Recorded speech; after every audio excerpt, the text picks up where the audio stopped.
What's going on, nerds, and welcome back to Nerdwide Podcast. I'm your host, Tyler Haynes, with my good friend and co-host, Mr. Chris Rivers. Now, Chris, it's been 2 weeks. Someone may or may not have forgotten a birthday and what day it laid on and things like that. So we're not going to go into the specifics. So it's been 2 weeks. But Chris, how have you been? I've been doing pretty good. How you been doing? Hanging in there. Work's been a little Yeah. crazy. Went to my first Jeep meet, so that was fun. Oh no. Went to the zoo. Crossed over to the dark side. Oh, it's listen. So I went to the zoo 2 Fridays ago. Rained the whole time. And they let you come home? Yeah, I mean it was there was like 7 of us there total inside the zoo. It was very very weird. And then we went to the Jeep meet yesterday, and it rained off and on the whole time. So I'm just cursed, and I'm just kind of done with it. Yeah. So Yeah. it's not fun. But listen, what is fun is a lot of things we're going to talk about. We got a lot of news, a lot of DC news as well, and some cancellations. Uh, my favorite book Speculations. series may or may not be getting its own TV series finally. I mean, who knows? But we're going to talk about all that here shortly. Quick housekeeping for this 80th episode. Don't forget to subscribe to either a YouTube or podcasting service of your choice. If you enjoy the show, make sure you leave us a thumbs up on YouTube or give us a good rating on podcasting apps, whichever one you use. If you don't enjoy what you see or hear, make sure you leave us a comment down below. Let us know how we can improve the show. Patreon, a little wonky right now. We found out that something was up and bugged with it. That's why no one was subscribing to it. So I'm going to be fixing it this week, fixing all the tiers. So it will be at patreon.com/nerdwide once I get that back up and running. Chris, Yeah. for our TV stuff here, have you watched anything good? I know you and Jamie have been talking to American Horror Stories. But she Yeah. tried to explain some things to me about some of these episodes, and I'm just like, cool, have fun. Yeah.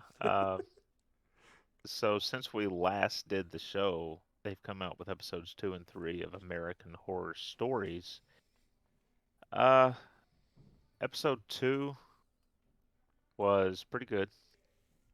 Episode 2 was pretty good. It was That. it was centered around getting a ring style camera on your Mm-hmm. door and basically spirits showing up in the camera that have unresolved issues with whoever's living at the house. That one sounds really interesting to me, but Yeah, considering we have ring cameras around the house, I'm like, no, I will not be watching that. Cool concept, very cool concept. But yeah. no, I'm just going to pass on that one. Hard pass. The third one was this week, and it was they kind of based it around the urban legend that someone pulls up behind a woman and they're flashing their lights and they're honking their horn and they even ram her car at one point and she thinks of course they're after her, but it turns out they say they're trying to warn her because they saw someone in her back seat. Oh, no, no, thank you. And it takes some turns. Now Bella Thorne's in that, Yeah, which Jamie said she looks really good in this one. she she was one of the problems that I had with it She because said the she's acting wasn't that good. She said that she's looked the best that she has in a while. I don't know yeah, what's up with that, but the acting was not good. She's not, it's going to sound probably really bad, but she's not likable enough for me to care what happens to her. mm, mm, Uh, I told Jamie Emma Roberts would have been a lot better in that role, or okay, even Skylar Samuels, okay. who Ryan Murphy worked with in Scream Queens, would have been great. She's For a role like that, you need someone that's likable, Mm-hmm. and she's not. So, or at least in Who's this role, she wasn't likable. who is the star in the second one? It's someone that I watch. The husband was I think that's who you're talking Mm-hmm. about. Was is it Max Greenfield? Yes, uh, Schmidt from New Girl. Right. She said he was really good, and she really enjoyed that Yeah. episode. I was like, well, so Yeah. are they doing every episode? That'd be kind of like a celebrity It's kind of. That's cool. it it seems like each episode is someone that is somewhat well known in the first two episodes they've been on American Horror Story Hmm. before in a previous season. and then they have another guest star with them. So, See, I um, like that. Uh, like that. That's pretty cool to do something like that with it yeah, with some yeah. celebs. Um, Um, anything else this week or these past 2 weeks? oh yeah, yeah. I didn't watch a lot of films. I watched a lot of documentaries and TV. I finished up Bull, the Michael Weatherly Mm-hmm. show. Um, it ended its run, so I finished that up. I watched a documentary called, I can't remember if we talked about this. This was right around the last time we recorded Girl in the Picture. I don't think we I talked think about I this may one. have, no. I think you said you were So going to start it, basically, but I don't know if we talked about it. basically it's a documentary about a young woman who is found the victim of a hit and run, I believe is Mm. what she was. And they find out that the person that was acting as her husband to the people that knew her was actually, they think, her father. Yeah, but Okay. then get this, it turns out through the course of the documentary they find out he wasn't her father. He had kidnapped her when she was a little girl. Oh, one of those. And Uh, yeah, and actually she had a son that ended up in the foster system, and apparently he was this guy's son. So it takes all the, it's a true crime documentary, so it takes a lot of little twists and turns that what is that on? Because I want to see if Jamie's seen that, or if she hasn't, she needs to watch I it. think it's a Netflix Okay. documentary. Most of these are on Netflix, and somebody just tore up part of your house. That was probably Fury. Sounded like someone pushed something down the Um, steps. but yeah, most of these are Netflix. Perfect Bid was kind of interesting if you're old like me. Um, you remember The Price is Right, Mm-hmm. and this guy back in the 70s, he began tracking all the prizes Mm. and what they were going for. And so he was able to sit in the audience at tapings and scream out the correct price down to the dollar. Um, Wow. and eventually gets, huh? That's like counting cards or something like that. Yeah, it's really an interesting documentary. It was pretty good. I'd recommend a watch for people that are familiar with Price is Right. Um, DB Cooper, Where Are You is one that I watched. This one's multiple episodes. It's like 3 or 4 episodes. Hmm. I love the topic, but I don't like what they just introduced another possibility for who it could be. Oh, of And course. I feel like that it would have been a better documentary if they could do that, but then do a comprehensive thing of these are all the people that they think, and these are Mm-hmm. why they think it was them, and this is why people don't think it was them. Because it's just more onto it, and at the same time, when the documentary's over, you don't feel like you've gotten anything out of it. Right. So it's Hmm. that kind of sucks. Where are no, not where are you? That's the most hated man on the internet. Um, Ben this Shapiro. is about the guy, Donald huh? Trump. Ben Shapiro. No, no, this is about the guy that started the website. I think it was called Is Anyone Up? This was the revenge porn website. Oh. Yeah, where people would. It started out people were only taking pictures of people that they had gone out with, and they were putting them online Mm-hmm. for everybody to see. And then it evolved into this guy paying somebody to hack people's emails and cloud, I guess, cloud accounts and All right. stuff, trying to pull content just to put it up on the website. Hmm. Um, so it's all about that case. And then I've gotten through the first 2 innings of Ken Burns baseball, which I've seen before, but it's a great documentary. It's very long. It's 10 innings. They call each chapter an inning. That's smart. Uh, and then the last one, Baseball Time Capsule, the Barry Halper collection. This guy was said to have a collection that rivaled that of the Hall of Fame. Hmm. Um, and then I did some digging because this was made back around 1990. I did some digging, and since he's passed away, but it came out that he had some authentic items in his collection. He also had some items that were fake. Oops. And some of the authentic items he had he had allegedly stolen So from the not a good collections person then. of various libraries and things like yearbooks of some of these athletes, and Mm. so yeah, Mm-mm. a lot of interesting topics covered. Now you've been through the ringer lately. Yeah.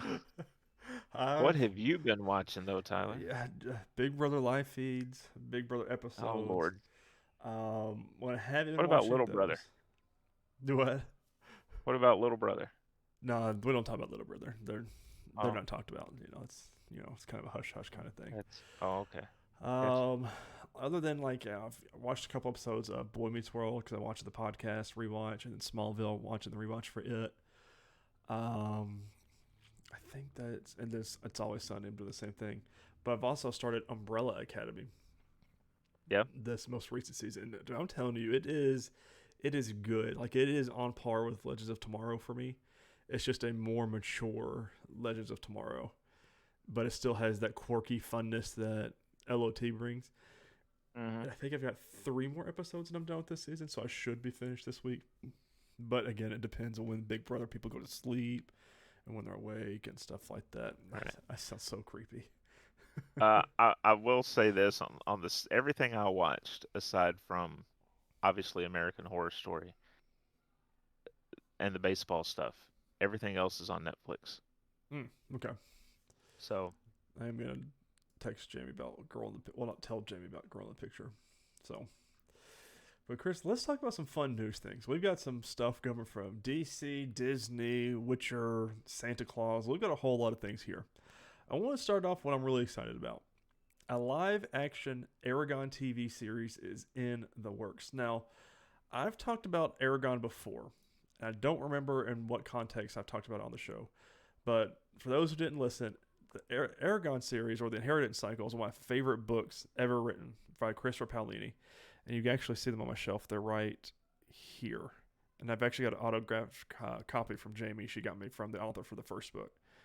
And then his other books right there. But there was about, I want to say it was at the beginning of this year or the end of last year, the fandom decided to come together and do a tweet storm to try and get Disney to pick up a live action Aragon series, movie, or something. Because the one that came out by Fox back in 2006 or 5 or something like that, we don't talk about it. It was terrible. No one talks about that movie. So they started a tweet storm, is what it's called. And just everybody tweets about it and tags Disney in it, hashtags Disney in it, and everything like that. And so that's how I got picked up and got traction. Christopher Paolini, very vocal on Twitter, very vocal on the subreddit and things like that. Think hey, people have noticed. And all I said was thank you. And that was it. Never said anything else about it. So here we are 2 weeks ago. I think I sent you a text. No, I think I just sent it to Jamie. But a live action Aragon TV series is in the works. I'm going to deadline.com by Denise Petsky. Disney Plus is developing a live action television series adaptation of Aragon based on Christopher Paolini's popular young adult book series, The Inheritance Cycle. Aragon will be the first book in the series. Paolini will co-write the series and EP with Burt Salke executive producing via his Collab 21 banner as part of his deal with Disney Television Studios. 20th Television is the studio. In the series adaptation, a teenage boy becomes magically joined with a newly hatched dragon. Together, they must learn what it means to be a dragon and rider as they fight the resistance against a tyrannical king.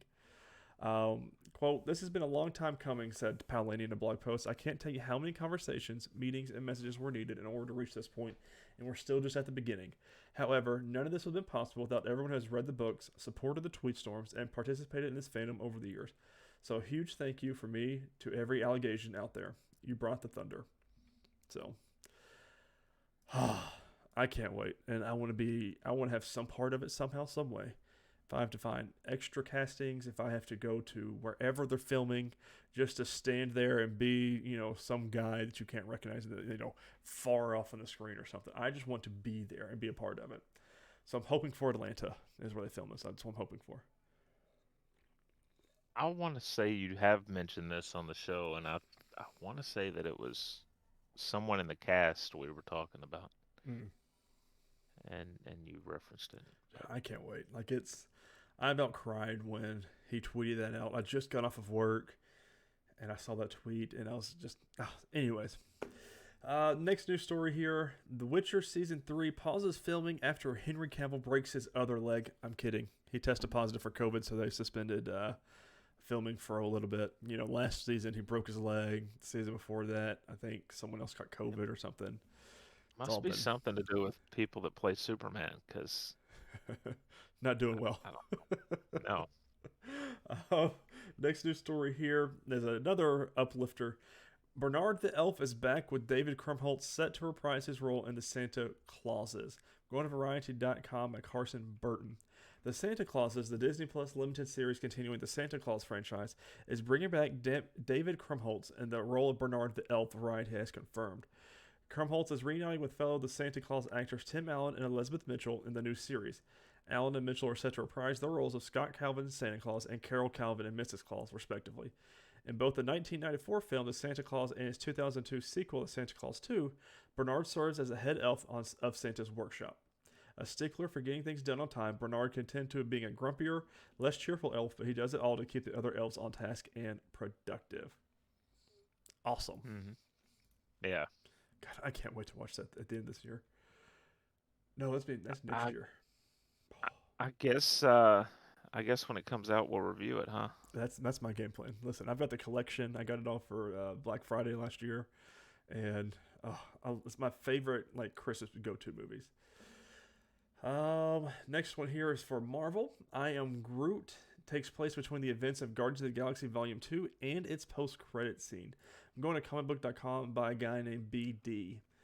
I Am Groot is set to drop its 5-episode run on Disney Plus in August, following everybody's talking little tree on short adventures in the MCU.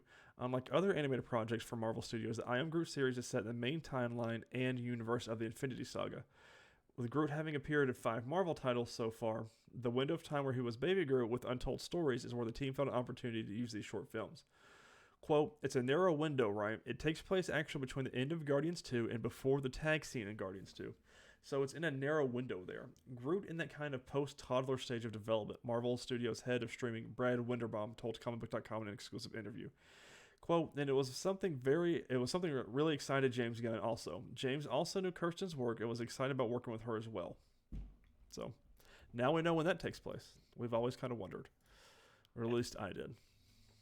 Am I going crazy? Didn't they say at first this was not canon? I think I remember that. Yeah, they did, because I think we talked about that 2 weeks ago, actually, when we did the MCU panel. Uh-huh. Well, and here we are. It's in the same universe and everything. Well, somebody from DC's working at Marvel now. Right, someone screwed up there. Speaking of, oh boy, The Flash from the CW will end with season 9. I'm going to HollywoodReporter.com by Leslie Goldberg, which, we speculated this over the past year anyways, with everything else being canceled. Mm-hmm. But it's official. The Flash's upcoming 9th season will be its last. The CW on Monday announced that its Grant Gustin led DC Comics superhero drama from Warner Brothers TV and Greg Berlanti Productions will end with a 13-episode final run. The conclusion of one of the network's most watched shows will air in 2023 as part of its mid-season roster. Production on the final season begins next month. Quote, 9 seasons. 9 years of saving Central City while taking audiences on an emotional journey full of heart, humor, and spectacle. And now Barry Allen has reached the starting gate for his last race, EP showrunner Eric Wallace said in a statement on Monday. So many amazing people have given their talents, time, and love to bring this wonderful show to life each week. So as we get ready to honor the show's incredible legacy with our exciting final chapter, I want to say thank you to our phenomenal cast, writers, producers, and crew over the years who helped make The Flash such an unforgettable experience for audiences around the world. 13 episodes instead of 22. Yeah. I'm not angry, so that just means less filler. Yeah. I imagine we are going to get a lot of cameos, obviously. The way that they ended it, there was not really a real big cliffhanger, but yeah, I'm glad that I wonder who the big bad is going to be for the season. I kind of hope it's Reverse Flash and Harry Wells. I forget who plays the guy. Why can't I think of the guy's name? He's in every single season. Tom Cavanaugh. Yep, that's the one. And I imagine he's going to be the big bad. So I'm hoping. But I imagine we'll see everybody back in this one.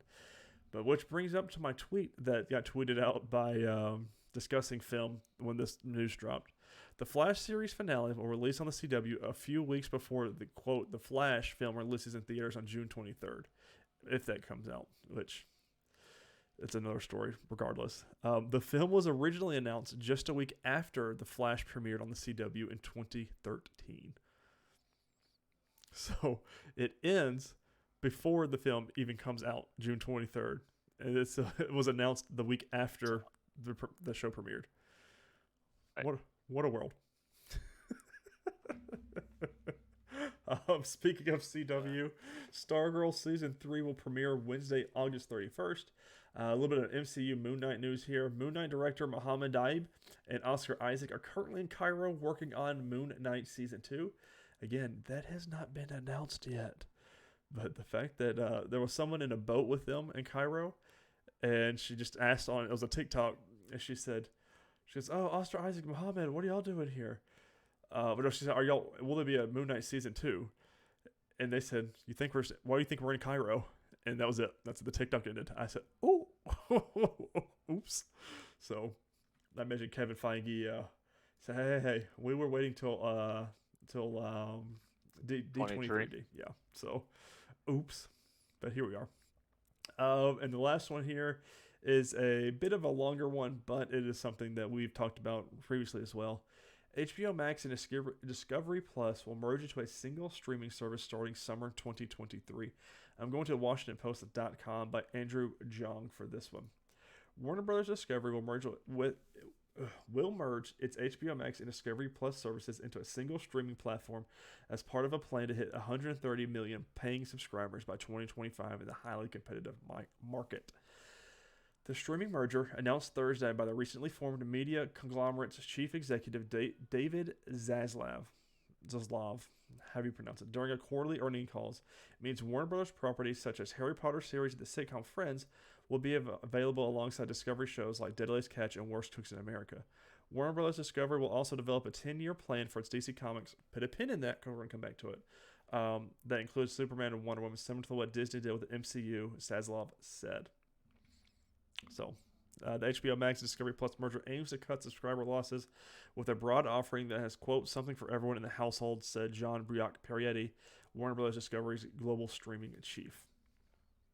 We knew it was coming. Yeah. The fact that they're trying to get that many more by 2025, we will see. I don't think the problem of them being on separate streamers was the issue. But HBO Max does have a lot of things on there. Sidebar on that, Chris, we really do need to start watching Harley Quinn, the show that's just had its season 3 come out on there. Because that's right up our alley, and I'm surprised we haven't watched it yet. So yeah, I saw something similar to this article, and they mentioned that shows like Doom Patrol could be on the outs because they're wanting to completely reset everything. Right. Which I'm not saying that's a bad plan. Just leave our shows alone. Okay. Leave our shows alone. Titans and Doom Patrol, don't touch them. Everything else, y'all free game at this point. They will though. They'll start with those. Yeah, that's which I think they'll start with Doom Patrol first because they haven't even started filming the newest season yet. And I think they're almost done with the Titans right now, so we will see. Releases, that doesn't matter. No, trust me, not $75 billion worth either. We'll get to there. Releases this week, Wednesday, August 10th, I Am Groot on Disney+. Wednesday, August 10th as well, Lock and Key's final season on Netflix. Thursday, August 11th, Dota, Dragon's Blood's newest season on Netflix. And then Sunday, August 14th, The Tales of the Walking Dead on AMC. Oh, God. And I'm done talking for a minute. Tales of the Walking Dead. Mm-hmm. Tales of the end of the Walking Dead. Cause we got about 18 more years of those. I think they've played that out as much as they can. On the movies, have you watched anything else? Nothing. It's all been live feeds. It's just an unhealthy taking addiction. part in your newfound voyeurism that you Dude, like. it's so bad. I'm not even gonna downplay it. I mean, it's just like watching a TV show that's live 24 hours a day. But okay, I can't justify it. It's creepy and it's weird. Okay, all right, I'm trying. All right, guys, I'm trying. All right. I did watch one other movie during this span. Um, Abbott and Costello's Jack and the Beanstalk. So this came out. Ooh, They released a company called Classic Flicks. Did a I don't think it was a full restoration. This was just a they did a new transfer of the film and put it out on Blu-ray. And I picked it up because I'm a fan of Abbott and Costello. I grew up watching this. Um, it's great for kids. If you're an adult, this isn't what you would start someone off with for Abbott and Costello okay. because it's very much the children's tale, Mm-hmm. and it's got some songs in it, and it's not the most wonderful thing to sit through when some of these songs aren't very good, Yeah. you know. But the comedy moments are good, obviously. Um, but if you're gonna dive down the Abbott and Costello rabbit hole with some of their other movies, give it a watch. Mm. Yeah, I gave it 3 stars Okay. on Letterboxd, so it's good. It's just not it's not even top 10 for what I would recommend someone watch if they've never seen it before. That's not our good ringing endorsement there. Well, it's not top 10. They have a lot of good stuff, you Gotcha. know. On to this week's movie of Spiderhead, starring Chris Hemsworth, Miles Teller. And I was trying to place, what was her name? Lizzie? Mm-hmm. I was trying to place Lizzie because I was like, I've seen that face before. She was Michelle Tanner's friend in like 14 episodes, 14, 15 episodes, I think it said, of Full House back in the day. Really? It was weird because I was like, I've seen her face. Where do I know her from? She's also Black Canary, Dinah Lance, and Birds of Prey. Yeah, but I haven't watched Yeah, that. we have watched that. That's crazy, Um, though. Oh, she was in the Defenders as well. yeah. Hmm. I'm just going through and seeing everything Um, here. so Spiderhead. I don't know how spoilery we want to get because it did just come out recently. Yeah, Um, light spoilers. I went like the big twisty yeah, stuff at the end. I wouldn't worry about. I wouldn't do it on yeah. there. So basically, it's a prison, um, which looks very Marvel-esque Mm-hmm. Mm-hmm. out where it's set. Of course, it's the prison itself on is CGI, the exterior shots, but uh, Chris Hemsworth character Steve, apparently he doesn't like. We find out why he doesn't want people calling him by his last name. Mm-hmm. Um, but he insists on Steve. He is a scientist, and he's put this facility together to stock with inmates that would normally be at regular prisons for various things. And he has all these different chemicals that he uses. They have these packs attached to their backs, and it'll inject whatever chemical he needs injected. It does different things. One of the chemicals makes you I guess the best way to put it is you appreciate the beauty in everything. Yep. Lavectin. Um, yeah. So you remember the names of the chemicals? I Some of don't. them. I watched it Uh, last night, so you have a chemical that makes you very agitated. mm-hmm. There's one that makes you very paranoid. There's basically one for every type of emotion. And his stated goal is to make this concoction of things so that society doesn't have to worry about prisons anymore. Mm-hmm. If we just get people on the right stuff, they'll be Take good out that people. defect of the brain, essentially. Right. Yeah. Miles Teller plays one of the inmates. and it's not run like a prison. Like that's one of the Oh, first yeah. things I kept trying to wrap Everyone's my out head and around. about. There's games. There's stuff to do. And I'm just like, okay, you know. Yeah, there's arcade games. They can just kind of roam inside the hmm facility. It's very strange. Of course, we find out why that's able to happen later on. Right. Um, but Miles Teller, we start to see him go through a lot of these things. There's some very funny moments where uh, he gets a little action as a result of hmm some of these chemicals.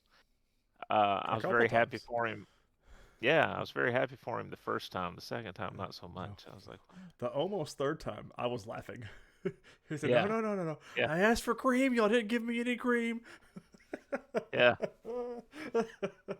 I'm still not recovered. Right. I'm I'm still sore. Right. That's so Uh, good. Oh man. but essentially, we find out as this goes, everything is not as it seems, and I'll leave that there. Um, Steve does have an assistant, Mark, Which has not and been in a lot of things, and I really liked him. yeah, he was really good. And it's just like you said, hasn't done a lot of stuff. Mm. Of course, Steve. Pretty sure I said this, but just in case I didn't, played by Chris Hemsworth. Um, you see pretty quickly Mark is falling out of trust. Uh-huh. Steve. He starts to pick. He knows more of the story because he has to.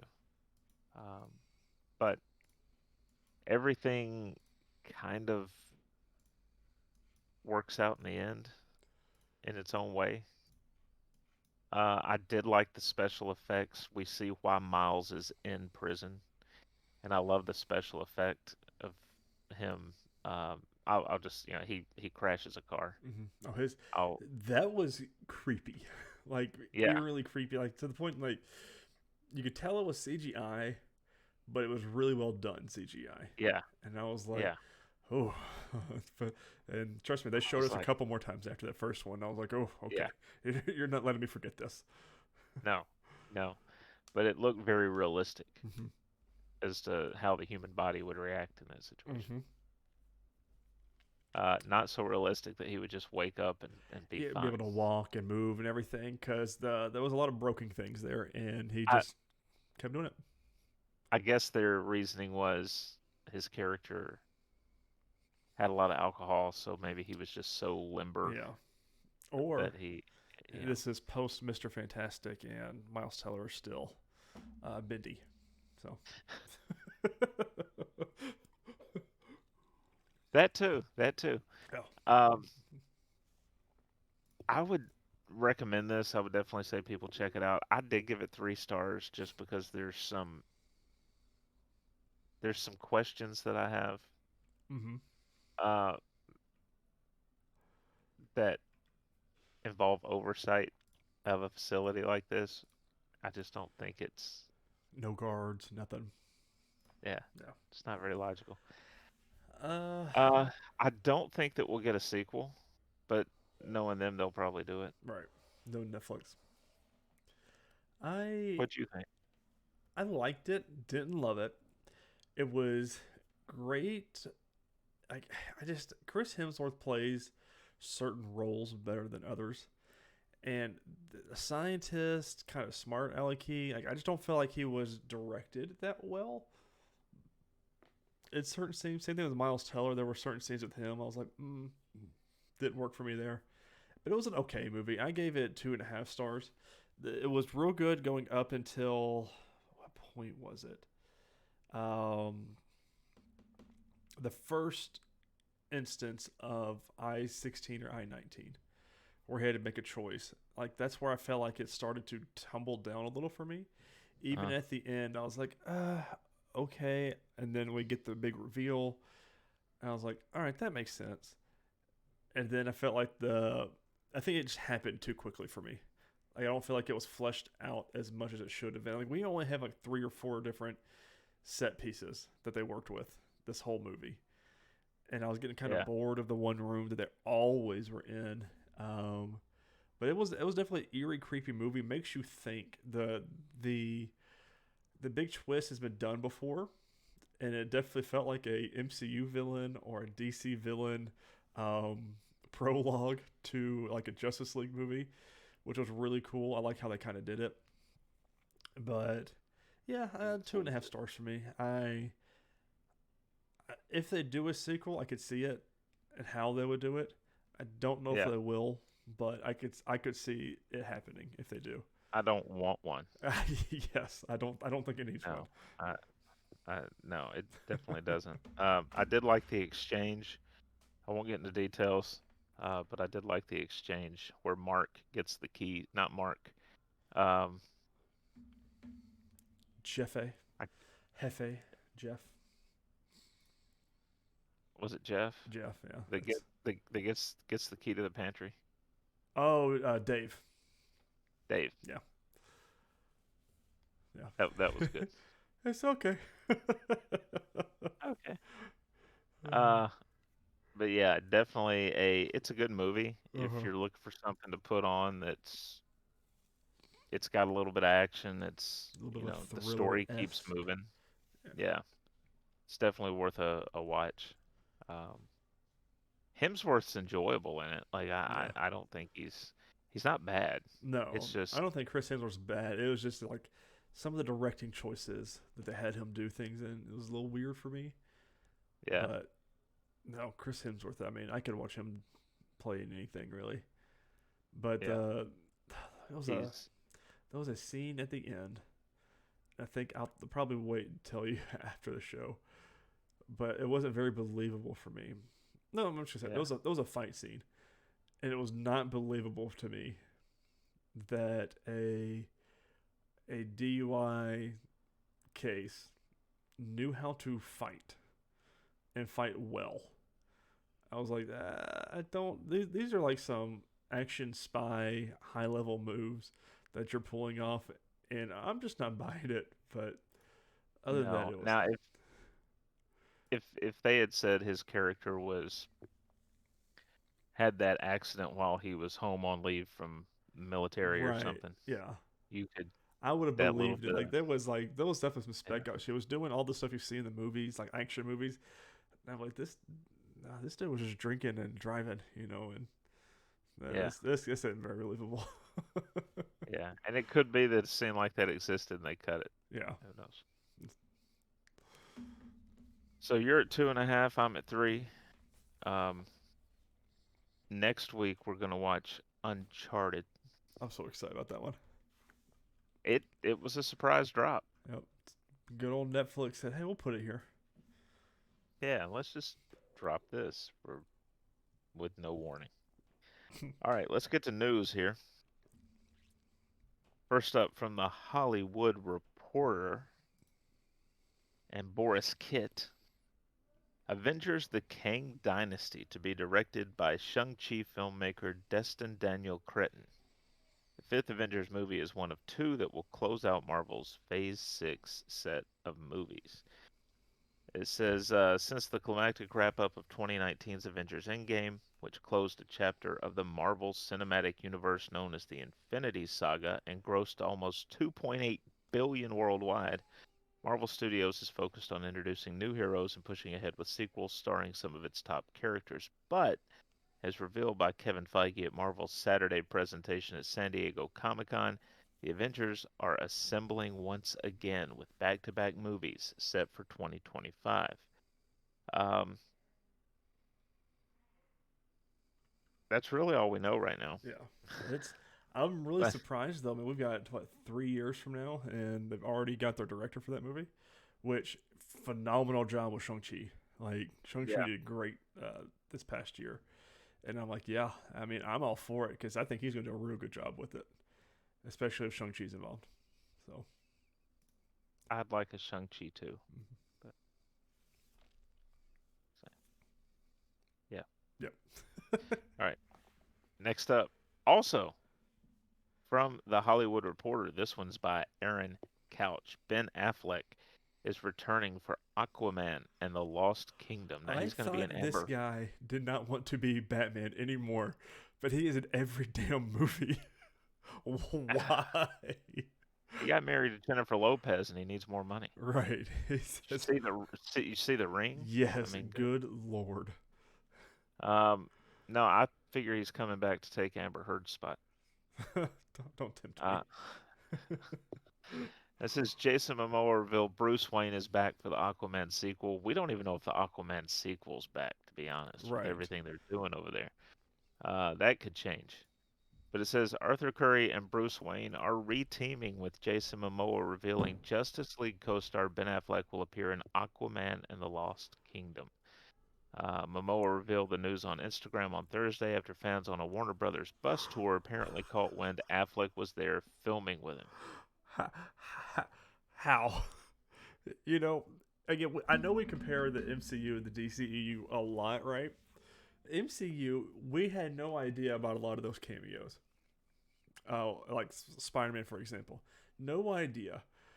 They tried keeping this one under wraps, and a bus tour on the Warner Brothers lot has Affleck on the set of Aquaman 2. Just, hey guys. And like, I saw the video, and I was like, oh my god, guys, this is, like, how and why? But, you know, I don't get it. No, I mean, it goes into bringing up when he said in 2019 he was done with Batman and how it was assumed it would be his final time with the role. Um, But he's in The Flash. He's in back. He was allegedly in Batgirl, and now he's gonna be in Aquaman. What yeah, done, huh? You've got a funny definition of done. yeah. So I don't know, but like we said, I mean, they may not even end up releasing that movie. Um, why is so that, Chris? Why do you have that speculation? DC, Hmm. it's DC and Warner. They don't they don't know. Let's just move on. Um, the Marvel Studios panel at D23 is set for Saturday, September the 10th at 10 p.m. Pacific time. You sure 10 p.m.? 10 p.m.? That's gotta be AM, right? It's got to be. That's gotta Because be AM. PM's kind of late, Yeah, although it's Marvel. yeah. Maybe they're going to have some Blade news and they want it done at night. Let me double check here. While you're double checking that, the Correct. It is AM. Batgirl, it is AM. AM. 10 a.m. So at noon Central, That's which gonna is be where we're at. a good day just in general, ladies and gentlemen. I don't know why. That's going to be a great day. The Batgirl movie, by the way, Mm. has been canceled. For Mm. those that are not aware,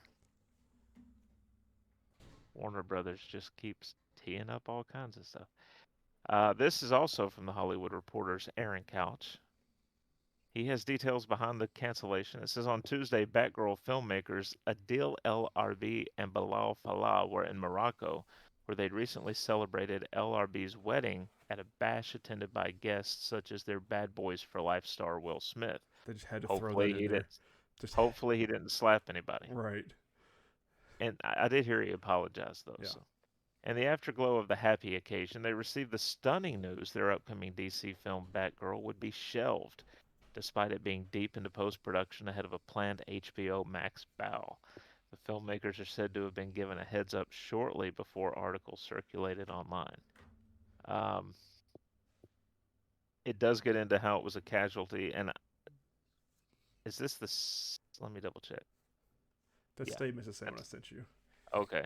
All right. So we'll get to it here in a minute. But Batgirl was a casualty of the new corporate strategy from Warner Brothers Discovery's CEO David Zaslav, who opted to shelve the project in order to take a tax write-down on the $90 million film. Multiple sources tell the Hollywood Reporter. So it wasn't even a creative decision. Right. It wasn't about really a reboot of the universe. It was money. Yeah. What does it always come down to with the DCEU? The film had been greenlit for around $80 million under former Warner Media CEO Jason Kilar, who also teed up multiple DC projects for HBO Max that would be budgeted more modestly than the theatrical DC offering. The budget jumped to $90 million due to COVID protocols. It's just went and canceled an $80 million film or $90 million film. How? Just, Yeah. dude, I mean, this is like one of the biggest news things. Like, I know it's DCEU, not as big. If a random Marvel film was canceled during post production, it's different. I know, but in the movie world, this is a huge deal. A $90 million film just canceled will never see the light of day. Yeah. Just And done. this particular article, I urge people to go take a look at it. It does get into a lot more. It gets into a lot more concerning um, other projects. People are wondering about Blue Beetle now, if I it's am going to actually. extremely curious about that one.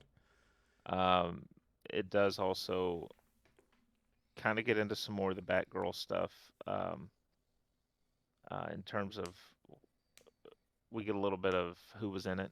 Mm-hmm. They do mention some of that, but they talk about the strategy going forward for HBO Max Discovery, um, principally being that they are going quality, not quantity. They're going to have to change a lot if Yeah. that's the case because there's not a lot of quality. Not a lot of quantity either, really. Let's just be No, honest here. no, not really. But let me get you the statement from the folks involved. So it says, "We're saddened and shocked by the news. We still can't believe it. As directors, it's critical our work be shown to audiences, and while the film was far from finished, we wish that fans all over the world would have had the opportunity to see and embrace the final film themselves. Maybe one day they will, inshallah. Our amazing cast and crew did a tremendous job and worked so hard to bring Batgirl to life. We are forever grateful to have been part of that team. It was a dream to work with such fantastic actors like Michael Keaton, J.K. Simmons, Brendan Fraser, Jacob Scipio, Corey Johnson, Rebecca Front, and especially the great Leslie Grace, who portrayed Batgirl with so much passion, dedication, and humanity. In any case, as huge fans of Batman since we were little kids, it was a privilege and an honor to have been a part of the DCEU, even if it was for a brief moment. Batgirl for life." It's heartbreaking. Just that sucks. I'm just gonna say what it is. It sucks. Yeah, it's Doesn't I'm not excited for the future of some of those titles that we were talking about, like Blue Beetle. Like especially, I'm really excited about that because Blue Beetle's a fantastic character, and I think they will can it. Especially just they're in the middle of filming right now, so. yeah.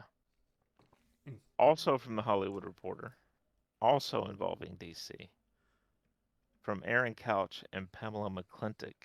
DC will have a 10-year plan akin to Marvel's playbook, says David Zaslav.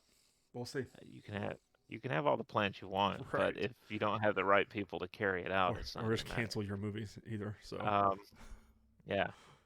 So this says just 2 days after Warner Brothers Discovery made the stunning move to cancel the HBO Max film Batgirl, an unapologetic CEO, David Zaslav, sought to reassure Wall Street there's a cohesive plan for the future of DC. What a way to write that.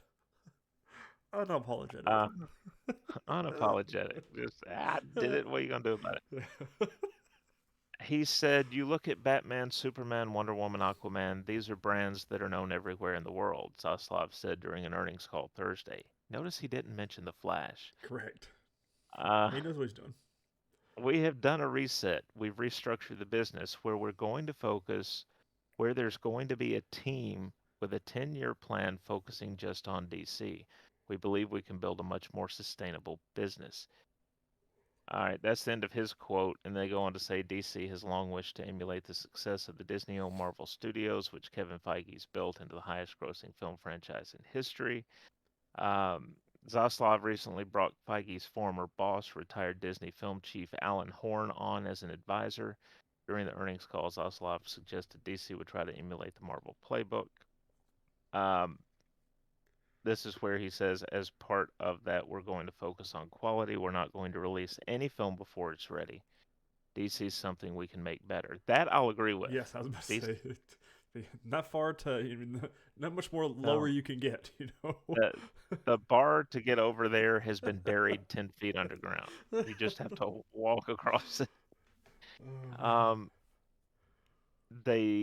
let's see, where was the next? Because this is something I read earlier. I want to take a look. That's also a very good article to read for everyone who's interested. It is. It is. Um, it says he touted a number of the DC films coming up, including Black Adam and Shazam: Fury of the Gods, and addressed rumors some of those films could still shift dates without confirming or denying any specifics. Um, he said, "We're excited about them. We've seen them. We think they're terrific, and we think we can make them even better." Uh-huh. Those things, okay. Yep. Um, they then get into that Ezra Miller stuff, which I'm not going to rehash here. Right. Um, he also revealed while he is focused on theatrical releases, a number of movies will be released with shorter windows and with different marketing campaigns, but will always be agile and the focus will be on theatrical. Yeah, it brings So in the most money. with that, um, he kind of made me think he just backtracked on we're going to have a plan because he says we'll always be agile and the focus will be on theatrical. We'll always be agile means that we'll be able to change whatever we feel like we need Yeah, to change. when we want to feel So like you we want to don't change it. so you don't have a plan. No, no. It's fluid. Well, we brought a guy on. He'll help us. We brought a guy on. He came out of retirement We, for us. he came out of retirement, but how much did he really help Kevin Feige? Right. I mean, You because know, that's the question to ask. that was his boss. That doesn't mean that he is responsible for what Feige's been able to do. Speaking of Feige, I would love a memoir or something from him over Oh, that all of this because that would be something I would really like to read. talk about a bestseller. God, well, that's like Reggie Fils-Aimé, from Nintendo of America. Like I'm Uh-huh. like 80% done with his book. Dude, it's from where he started to where he got to Nintendo of America is phenomenal. And like the reason I really like his book, a little short little book review here, is that he writes it and then he does like a section in it called "So What" at like in different paragraphs of like what he took away from this different points in his life and how he got to that. So like so what of managing above expectations and things like that. It's really good, really well written. Hmm. So Well, we have no new releases this week. nothing. But Chris, So on the games. yes, yes, yes, yes. Have you been playing anything good? I know we've got Madden coming out soon. It's coming out soon. I was able to delete it. The Madden 22, I was able to delete. I just finished what I needed to in Diamond Dynasty, so Hmm. tonight I'm probably going to start dropping in on maybe some more Assassin's Creed or Spider-Man or Well, you've seen Assassin's Creed. It's been leaked that they are going to put an Iron Man skin in Valhalla. And I know what you're thinking. Vikings and Iron Man armor. How in the world? It's you've got my interest as well. But am I going to play it and or buy it? Yeah, yeah. There's no doubt in my mind. So I will be re-downloading that. and is when you equip the armor, does the Black Sabbath song play? I don't know about that, but you can use a unibeam. So again, Really? Vikings technology. And I understand what you're asking here. I have been playing Near Replicant, the remaster from the 2010 game. And this one came out in 2021. I've been wanting to get into the Near series just because I've heard it's a great little action RPG hack and slash kind of game. It's fun. It takes some leaps. My heartstrings have been plucked a couple of times, but it's a fun, darker storytelling game. But the main character, man. You start off, and I didn't realize there's a time jump in this game. There's like a 5-year time jump. You go from a annoying little kid that you couldn't really tell, guy, girl, whatever else, and then he has a glow up like 5 years later, and I'm like, okay. I mean, this is one good looking dude. Like, I mean, he went from okay, he's like 17, he's like 23. All right. Anyways, I'm not a pervert. So that's what I've been playing. Really been enjoying it. I want to play it a lot more. But here's the thing: it's got like 7 different endings, and I'm like, I don't think I'm going to try and go through and play every different ending. I'll just YouTube it like normal people.